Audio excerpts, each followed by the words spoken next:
Let's go watch it in 2D. No, let's go watch it in 3D. But if we watch it in 3D, then is it worth the cost? I wish Mother was here. When Christmas comes, we must do our best to enjoy it. I don't want to enjoy it. You must miss your mother terribly. Follow your ribbon.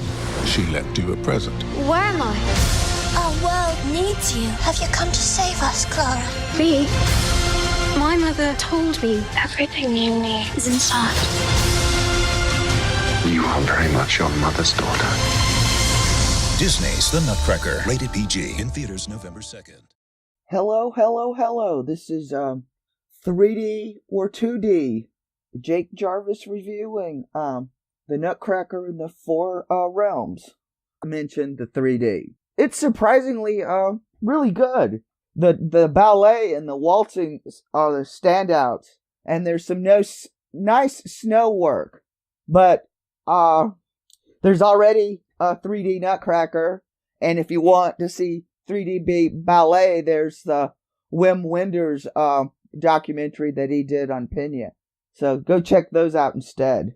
If you've got to see this movie, see it in 3D. Final score, good 3D. After these messages, we'll be right back. This podcast is brought to you by 3D Wiggle. With 3D Wiggle software, you can impress your family and friends with 3D gifts and videos. To find out more information, please click on the link in the description for 20% off coupon as well. This podcast is also brought to you by Patreon. With Patreon, you can become a patron and get this podcast commercial free and get many more benefits. Please click on the description again to get more information. Now, back to the show. Well, the Disney film The Nutcracker and the Four Realms is loosely inspired, I guess that's the word you could use for this, by the original 1812 story, which was later adapted into an 1892 ballet, which basically means that The Nutcracker is now in public domain. So anybody can do anything they want to with the property.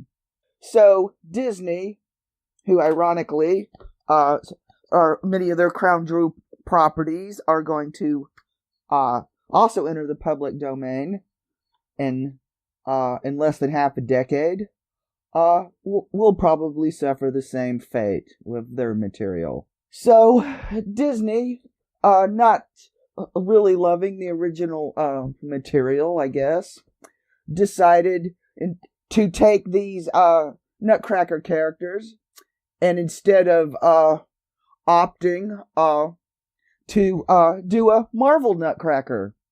I mean, could you imagine Captain America as the Nutcracker? Iron Man as the Tin Soldier? I could see the Phoenix as Mother Ginger. Who would play the Mouse King? But I digress. If you've seen Disney's Alice in Wonderland directed by Tim Burton, you've pretty much already seen this movie. You just swap out Alice in Wonderland characters with the characters of the Nutcracker, and you pretty much got the same coming-of-age action-adventure movie with a young female protagonist. Which, in other words, both of these are sequels to the public domain works because the original storylines had preteen girls, and the girls in these are definitely legal. Yeah, and the best parts of this movie are the few moments of waltzing and ballet. Unfortunately, in the middle of the ballet segment in the middle of the movie, towards the end actually, doesn't even matter, is so just stops everything in its tracks. I mean, literally, it's like a built-in bathroom break. It's just terrible, terrible movie. And I never thought I would say this about a movie, but needed more music and more dancing. There's so much better adaptions of the Nutcracker. Go check any of those out. Save your money. Final score, 4 out of 10. I guess that's it. Until next time.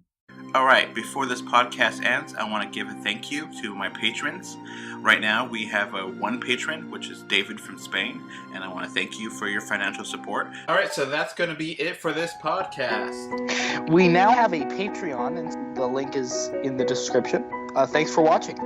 And we are on Facebook, Twitter, Instagram, little bit everywhere. Just look for us, 3D or 2D. And of course, review us on iTunes. And if you want to write us a letter, our email address is email3dortwo d@gmail.com. So that's going to be it. Thanks for listening. Bye.